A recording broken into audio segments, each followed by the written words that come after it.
So I got something really interesting to show you, okay? I know you guys love to watch this, and when I say this, I mean conservatives being bodied, especially when they deserve it, which is almost every time.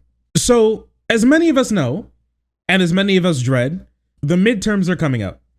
We're going to be halfway through Biden's presidency so far, or at least like his first term, if he'll get another one, if he'll run for another one, where it's more likely than not that the Republicans are going to take back at least one of the houses of Congress. Which one, we're not necessarily sure. More likely than not, it's going to be the House. It could also be the Senate. I mean, we're just going to have to see, right? But on that level as well, Republicans around the country are going to try to ride the wave of what all the planning that they've been doing to usurp Biden and stall any leftward movement in this country whatsoever ever since he got into office. And so governor's elections are big elections since like the Democrats for the first time in I think like 10, 20 years are trailing the Republicans in the generic ballot. They think that they have the opportunity to, scoop up some seats that they may not have been able to. And they honestly, in some places they may.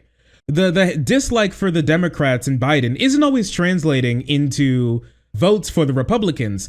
And it seems like they got a little gung-ho, especially in a little place called Michigan, where it seems like they may not have almost any candidates at all to go up against the Democratic governor of Michigan, Gretchen Whitmer. This meme is very real. Because almost all of them were kicked off of the ballot. And the reason for why they were all kicked off of the ballot was because they engaged in signature fraud. So what happened here is that in Michigan, you need 15,000 signatures to give into the election board to prove that you have at least 15,000 people in the entire state willing to vote for you. Okay. And so typically it's a pretty easy thing to get your hands on. 15,000 votes really isn't as difficult as you may imagine. And there are companies out there that you can outsource this to. You give them a couple thousand buccarinos. They go out, they get the signatures. It's all fine. The problem was these Republicans, these 5 Republicans had fraudulent signatures. And when I say like some fraudulent signatures, I'm not talking about like 10, 20, 30. I'm talking about pages upon pages upon pages of like copy and pasted the same exact signature. And that was like for other ones as well. Or some signatures that just weren't signatures at all. They were just like squiggly lines. Okay. And so the election board, they said that they have never seen a fraud like this in their entire life. So they just like threw all of their shit out. They picked them up like cartoon style, like Tom gets picked up in like Tom and Jerry by like the maid and like fucking thrown out of the house. Right. They just picked their ass up and threw them all out of the election. And so the top 5 polling Republicans who were going to run against Gretchen Whitmer all got thrown out. Okay. And there were 2 who wanted to file like a motion with the court to get back on. We're gonna talk about what happened to them in a moment, but I want to take a look at some of this like super quick. 5 Michigan GOP candidates for governor were removed from the race after using fraudulent signatures to get on the ballot. Republicans, both in Michigan and out, would love to unseat Democratic Governor Gretchen Whitmer this fall, but some high-profile names were missing from the state's primary ballot when it was finalized on Friday. A Michigan Public Radio Network's Colin Jackson reports that has some wondering if Gretchen now has a competitive advantage she needs to get reelected. With only a couple months before Michigan's primary election, the Republican field is opening. Candidates who had received large attention share got news last month that they may not have collected enough valid signatures to qualify for the ballot, which is incredibly hilarious. Here's a little local news that played. Meantime, in Michigan, another blow for Republican gubernatorial candidates trying to get back on the ballot after it was determined their campaigns had submitted fraudulent signatures. Oh, sorry, my bad. 1 second. So I told you that we're going to be catching up with like these 2 Republican candidates who wanted to get back on. And so they were thrown off. They petitioned the court to let them back on. And so basically what the court did is they were going to read through every single line to make sure that every single line was as fraudulent as they say that it was. And so this is what happened to them. Meantime, in Michigan, another blow for Republican gubernatorial candidates trying to get back on the ballot after it was determined their campaigns had submitted fraudulent signatures. Businessman Perry Johnson, financial advisor Michael Markey, and former Detroit Police Chief James Craig, once considered the GOP frontrunner for governor, had all submitted appeals after the state's Board of Elections disqualified them, along with 2 other Republicans. As Tim Skubic with our Lansing, Michigan station tells us, now another court has decided to uphold that decision. Rip. Little did Mr. Craig know last year when he was interviewed on this Ingham County farm that his campaign would eventually implode, going through 3 campaign managers, raising very little money, and then this. The state appellate court this week has ruled he did not turn in enough 15,000 ballot petition signatures to earn a place on the statewide ballot. Whoo! And so all of this like ramshackle, like rogues gallery of Republicans all vying to unseat Gretchen Whitmer, they don't have like a real front runner anymore. They don't have like anybody with, so the guy who had the most amount of name recognition, which was this guy, he got kicked off of the ballot. A lot of his buddies got kicked off of the ballot. And so only the people who are polling the very worst and who have the worst reputations, those are the only people left in the race now. Court also blocked Perry Johnson, another Republican candidate for governor, from pouring his millions of dollars into the race because he too failed to file enough valid names. This Republican consultant assesses the impact of all this on what's left of the Republican race for governor. James Craig had the highest name ID in the top standing in the polls, and Perry Johnson had a lot of money. So that's 2 big players taken out. Yeah, I still find it unfathomable how 2 serious candidates were so cavalier about their ballot access. The courts also tossed out the candidacy of Michael Markey for governor, and candidate Donna Brandenburg is asking the state Supreme Court to put her on the ballot. But the betting money in town is that the state's highest court will not place on the ballot Mr. Craig, Mr. Johnson, Mr. Markey, and Ms. Brandenburg, which Oh man. So here's what happened. To the field. This is what the Republican field used to look like. Okay? These were all of the Republicans running. Here's what happened to them, just in case if you're not keeping up. leaves candidates Rinke, Dixon, Kelley, Saldano, and Rebant in the Republican primary. Shit got cut over at half. Over half. And nobody knows who the fuck these people are. August 2. Tim Skubic, News Nation. Man, bodied. And so these guys got their shit completely clapped. Completely clapped, okay? So just to recap, 2 top GOP candidates were denied ballot access after submitting thousands of forged signatures. And there's one more guy who got kicked off of the ballot that we need to talk about, okay?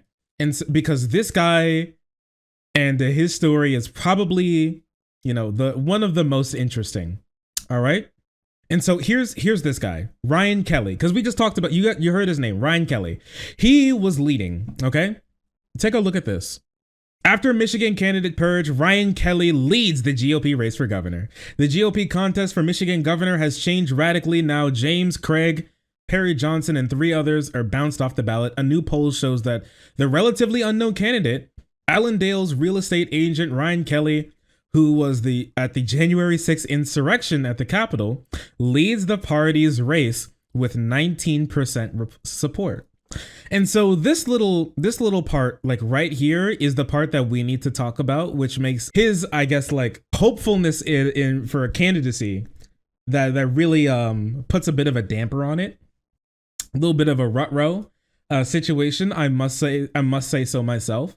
And I have to tell you, it's a little bit more than your usual rut-row situation, because there's not only do they know he was at the Capitol, they have video of what he was doing at the Capitol. You can take a listen to this. So this is him. This is his point of view while he was recording. You can listen to this. Come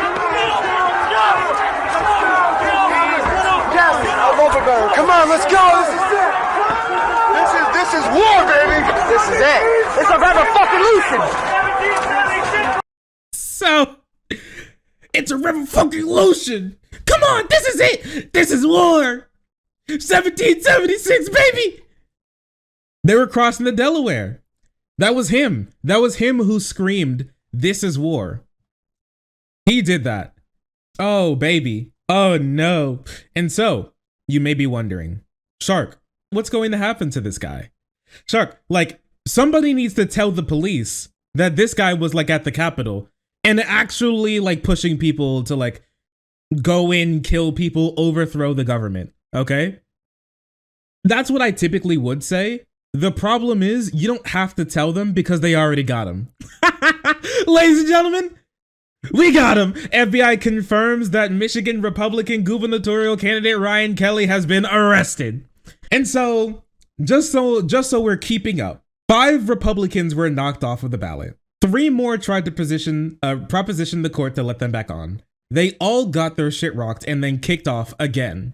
The guy who was leading afterwards, after they all got kicked off, was at the riot at the Capitol, was trying to overthrow the government, and has now been arrested by the federal police. This is what we're working with, okay? They got some pictures of him while he was there. You guys want to see him? They put red squares around him just in case you missed him. So here's him here. And as you can see, he's got a crazy disguise on, really. So he's got a backwards cap. Nobody was going to recognize a real estate agent in a backwards cap. And shades on. Like, he thought that he was scot-free. He was... So here's this as well. So you can't say that he was just, there peacefully and then they were rioting and now he's scooped up. Nah, this is him. This is him. Just so you know, this is the guy. This is our man. This is Ryan Kelley. All right, him motioning everybody to come on. Come on, the gates are open. This is war. He's so incognito. See, he should have put on the glasses with the fake mustache on. And the whole time he should have been holding a comically large newspaper. I'm pretty sure that's what would have kept the FBI off of his tracks. But I gotta tell you, this one definitely didn't do it. This one definitely didn't do it. That's so sad. That's so sad. But okay, so this is what we're working with. So why did I tell you this story? Well, for one, it's really funny, but also to give you guys some hope that the midterms won't be as bad as a lot of people say that they will.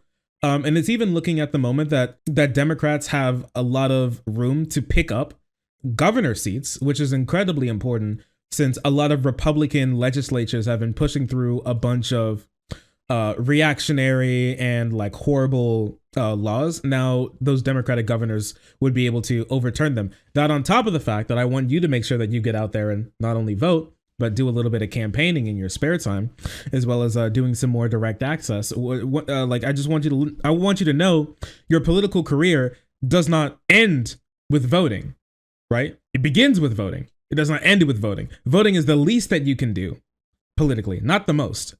It's still very important, and you should do it. But don't think that it's once you voted that you've changed the world. You haven't, but you've done a good thing if you vote for a good person. Right. So that's what we got here. Herschel Walker, who's running against radical liberal Raphael Warnock. He beat his wife and tried to kill her, held a gun to her head and a knife to her throat at the same time. That's definitely something that you can touch on. Dr. Oz doesn't even freaking live in Pennsylvania. This meme is very and real. He's running against John Fetterman, a very well-respected politician out of Pennsylvania. There's a lot of cool stuff that could be happening. And a lot of great people have the potential of getting into Congress. So once again, you're a part of history. I implore you to be a part of it. There are some very cool things that you can do, and you can make sure that a lot of people won't get hurt when and if Republicans are able to take back some power in office. All right. So there we go. More cringe conservatives. They have all the want in the world to overthrow Biden's America, but it seems like they're not fielding good enough candidates to actually do it. That's funny, ain't it?